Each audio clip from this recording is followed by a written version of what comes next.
अब हम पढ़ेंगे हीट एनर्जी की लास्ट क्लास पढ़ेंगे। इसमें बिल्कुल डेफिनेशन वगैरह है जो कि याद करने वाला है, एक प्रकार से सब्जेक्टिव पार्ट से। ओके, तो हीट एनर्जी की क्या है, लास्ट क्लास है। इसमें हम सबसे पहला क्वेश्चन हमारा आता है, इसमें 15 बातें हम पढ़ेंगे। इसमें सबसे पहला क्वेश्चन आता है, what is thermal radiation.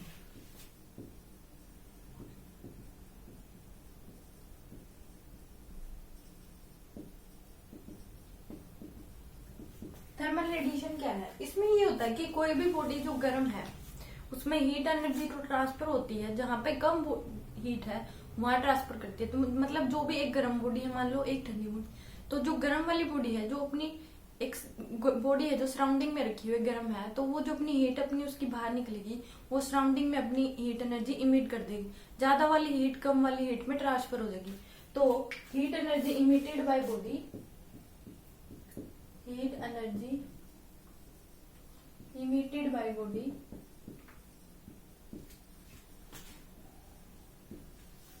in the surrounding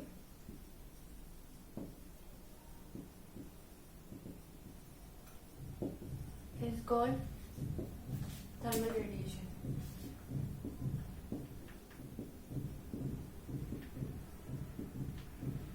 तो ये हमारी होगी पहली डेफिनेशन कि heat energy emitted by a body in the surrounding is called thermal radiation. Okay,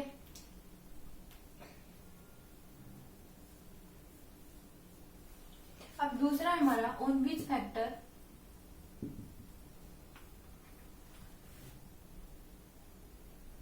emitted radiation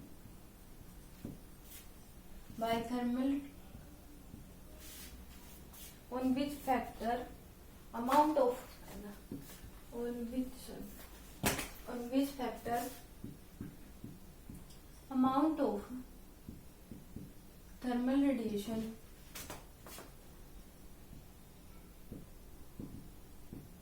emitted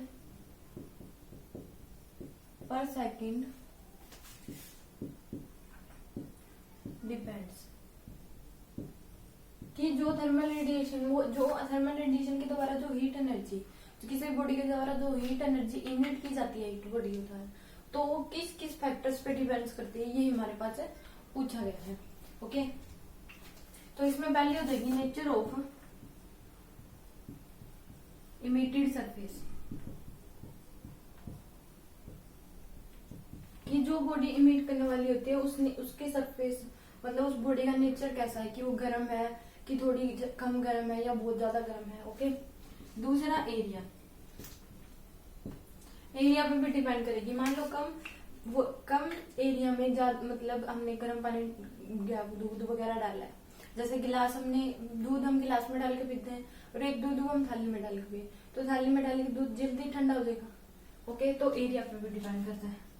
और तीसरा हमारे पास हो जाता है कि temperature of body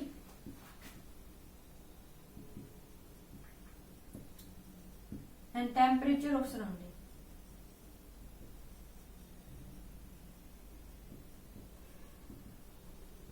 okay, temperature body के भी टेम्परेचर पर डिपेंड करेगा और सराउंडिंग के टेम्परेचर पे भी। Okay, then you write down.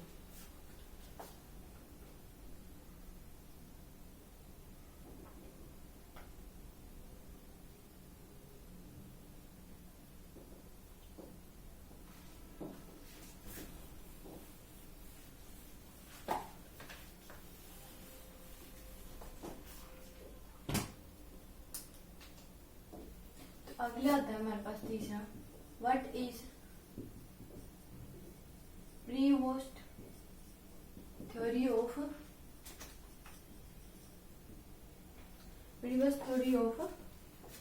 Heat exchange.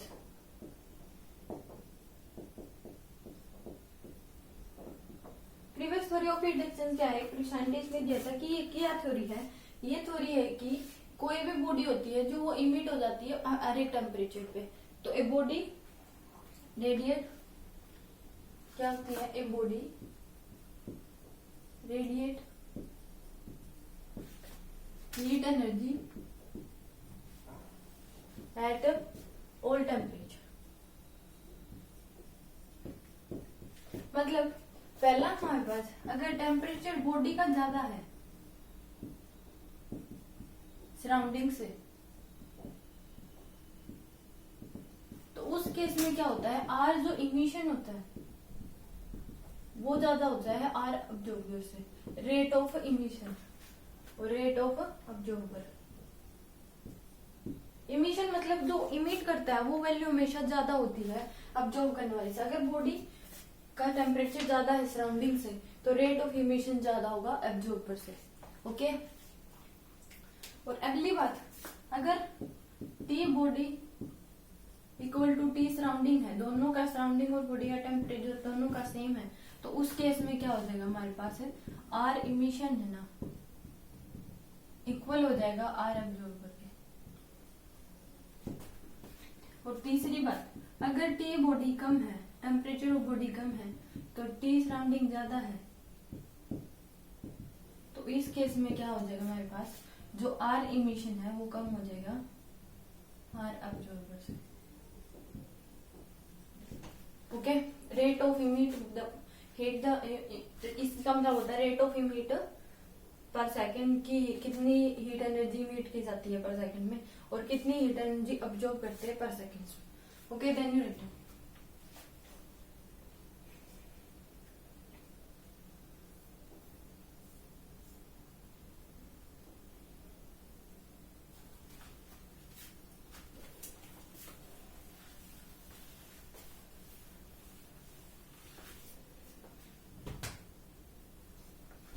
अगला क्वेश्चन है हमारे पास फोर्थ, इसमें है what is black body, what is black body. इस केस में क्या होता है, ब्लैक बॉडी क्या होती है कि ये बॉडी जो हर एक रेडिएशन को इमिट कर लेती है जो उसके ऊपर पड़ती है। ये बॉडी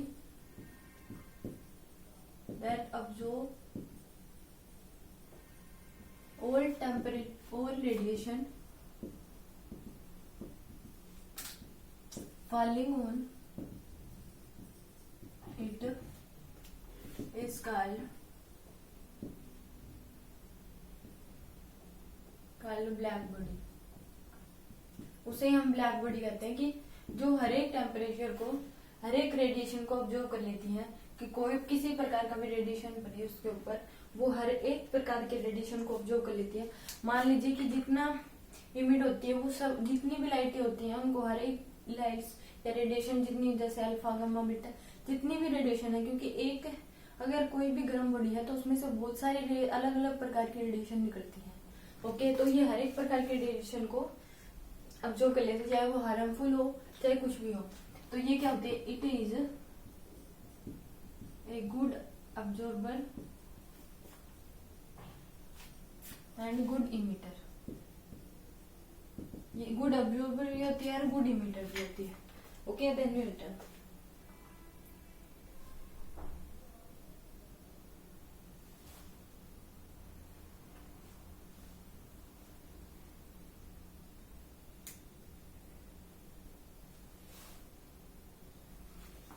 अगला हमारे पास आता है क्वेश्चन भाई, इसमें क्या होता है, व्हाट इज अब्जॉर्प्टिव पावर।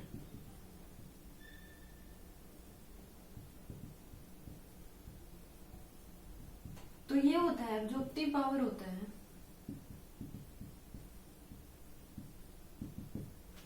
हीट। तो हीट क्या होती है, ये अब्जॉर्ब करती है, heat absorb by heat incident. और एब्जॉर्प्टिव पावर का मीनिंग ही क्या होता है कि एबिलिटी टू अब्जॉर्ब रेडिएशन।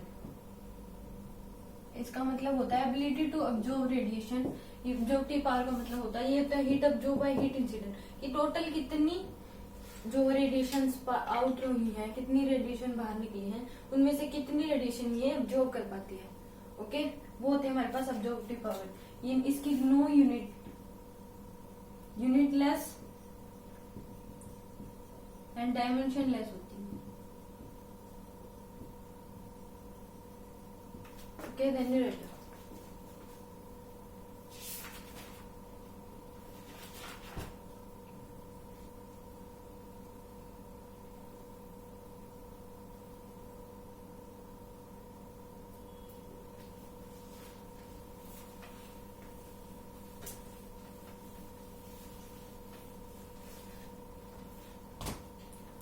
अगला हमारे पास आता है question 6, what is value of absorptive power, ऐसे डिनोट करते हैं फॉर ए बॉडी। तो इसमें क्या होता है कि एब्जॉर्प्टिव पावर मतलब ए अगर 0 है, ए इक्वल टू 0 है, एब्जॉर्प्टिव पावर अगर 0 है तो ये होती है for perfectly white body. Okay, और दूसरी अगर ए इक्वल टू 1 है तो ये होती है फॉर परफेक्टली ब्लैक बॉडी। अगर ए है वो 1 से छोटी है, सॉरी 0 से बड़ी है और 1 से छोटी है, ओके 0 से छोटी है और 1 से बड़ी है,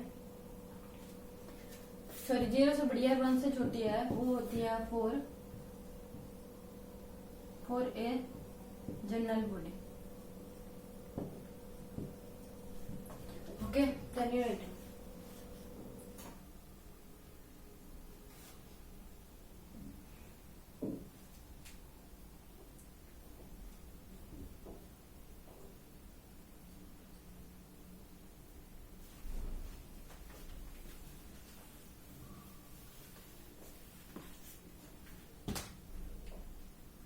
फिर अगला है हमारे पास 7, what is wins displacement law. ये क्या होता है कि विन्स नाम का साइंटिस्ट था, उसने अपना लॉ दिया था डिस्प्लेसमेंट लॉ। इसमें क्या होता है कि जो लैम्डा वेवलेंथ होती है पार्टिकल्स की वो इनवर्सली प्रोपोर्शनल होती है टेम्परेचर के, और इसके लिए कांस्टेंट इनवर्सली प्रोपोर्शनल होती है, तो इसके लिए कांस्टेंट यूज किया गया था बी। ओके, तो इसमें क्या होता है कि उसने क्या देखा कि जो रेडिएशन बाहर निकल रही है उनका अलग अलग वेवलेंथ है और उनके साथ इंसिडेंट उनकी क्या निकल रही है, इंटेंसिटी भी हो रही है।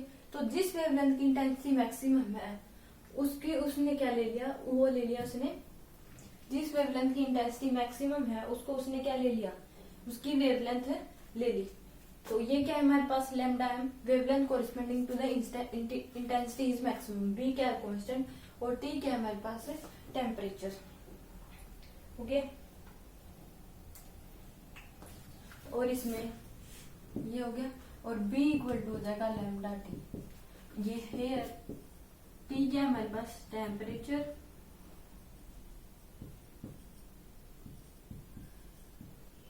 और लैम्डा एम क्या है wavelength.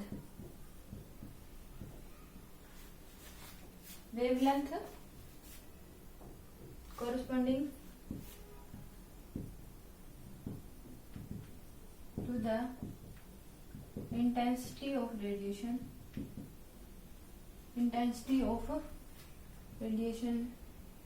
sorry, corresponding to the intensity is maximum, और B क्या है हमारे पास Base constant। Okay, then you write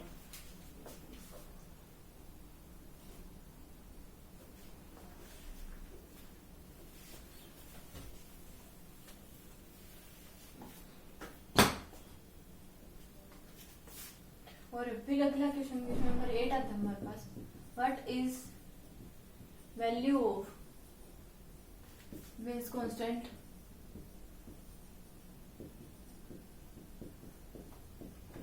वो होती है बी इक्वल टू 0.288 सेंटीमीटर पर kelvin for all types of material. Okay, then you write down।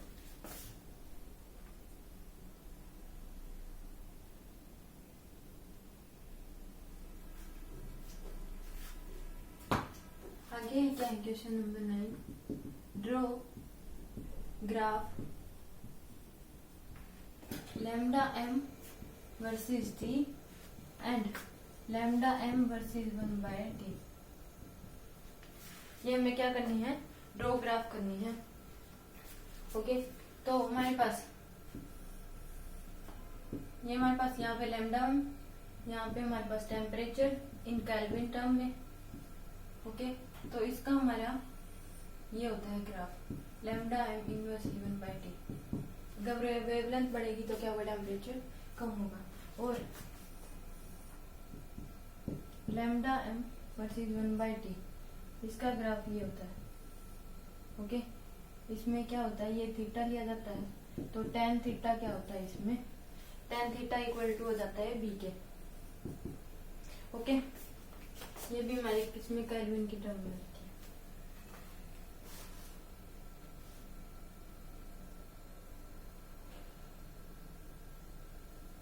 तो और इसमें जो वन बाई टी की वैल्यू होती है वो इनफाइनाइट होती है, और इनफाइनाइट किस ग्राफ में ड्रॉ, इसमें क्या होती है कि वो पॉजिटिव होती है, तो इसलिए इसके लिए डॉट डॉट लगाया जाता है।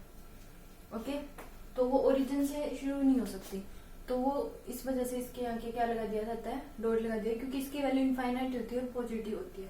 ओके, देन सॉरी, इनफाइनाइट होती है जो कि पॉसिबल नहीं हो पाती, इसलिए इसमें क्या कर दिया जाता है, डॉट डॉट लगा दिया जाता है। Okay, then you write down.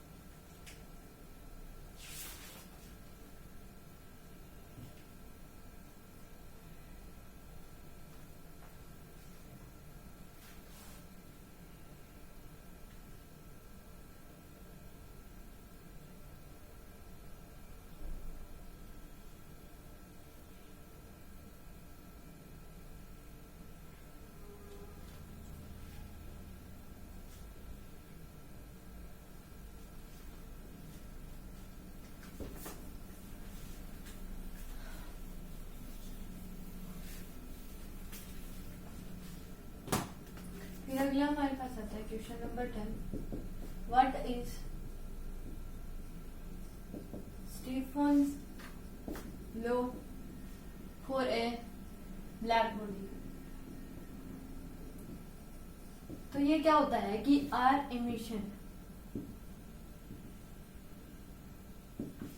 Sigma R T four, ये हमारे पास क्या होती है, इसकी वैल्यू होती है सिग्मा ए टी फोर।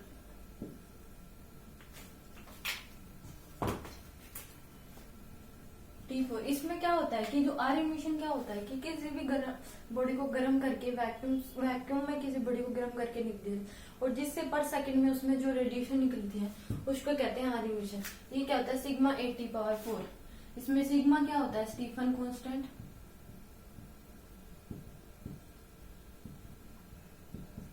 और टी क्या होता है, टेम्परेचर।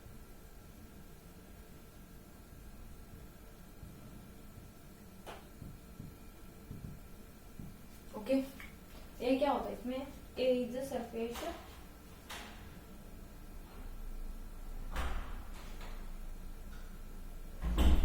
ए होता है इसमें, A is the surface area. Okay, then you right.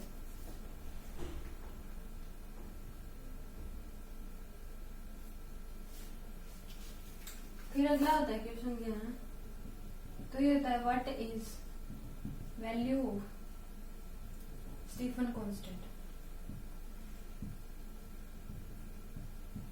ये हमारे पास होती है 5.67 इंटू 10 की power -8 watt per metre square पर केल्विन। ओके, इसमें क्या होता है कि जो सिग्मा की निकालनी पड़ती है, तो आर इमिशन क्या होता है, जूल पर सेकंड होता है, और ए मीटर स्क्वायर और टी की केल्विन की 4 हो गया। तो इसमें जो जूल मीटर पर सेकंड है इसको वोट बोलते हैं, तो वोट मीटर स्क्वायर पर केल्विन आ जाता है इसमें। Okay, then you write down.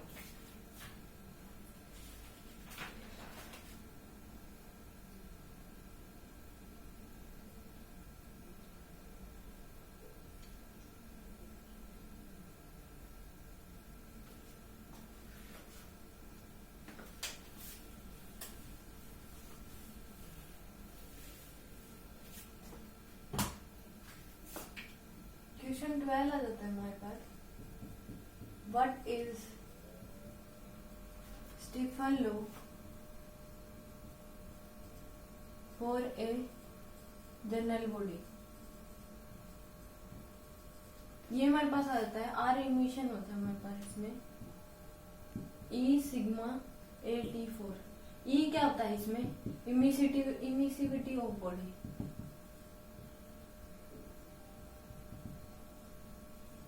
कि उसकी कितनी एबिलिटी है वो हीट को इमिट करने की। ओके, ये हमारे पास होती है emissivity of body.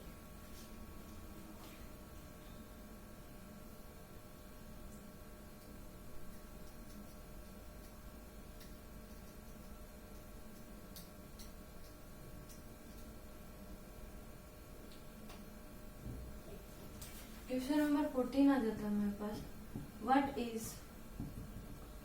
Value of R emission and R absorption for value R emission for the on the basis of previous theory. Okay, तो इसमें क्या होता है, अगर बॉडी का टेम्परेचर ज्यादा होता है सराउंडिंग से, ओके, एक तो होता है बॉडी का टेम्परेचर ज्यादा हो सराउंडिंग से, तो इस केस में क्या होता है, देन आर इमिशन की वैल्यू हो जाती है, अगर टी का टेम्परेचर ज्यादा है तो वो हमारे पास सिग्मा ए टी का 4 माइनस टी नोट की 4 टेम्परेचर बॉडी माइनस, अगर इसको अलग अलग करके लिखे तो क्या होता है R emission minus R observer. अगर टी सराउंडिंग का ज्यादा है तो देन आर ऑब्जर्वर क्या जाता है हमारे पास सिग्मा ए टी नोट की 4 माइनस टी की 4। ओके, ये है T इज क्या है, T is temperature of body और T नोट हमारे पास है temperature of surrounding. Okay, then right,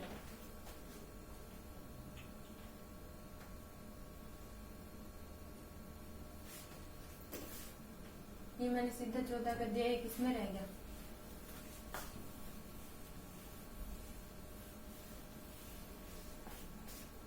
एक हमारे पास होता है 13 मैंने छोड़े था, what is value of emissivity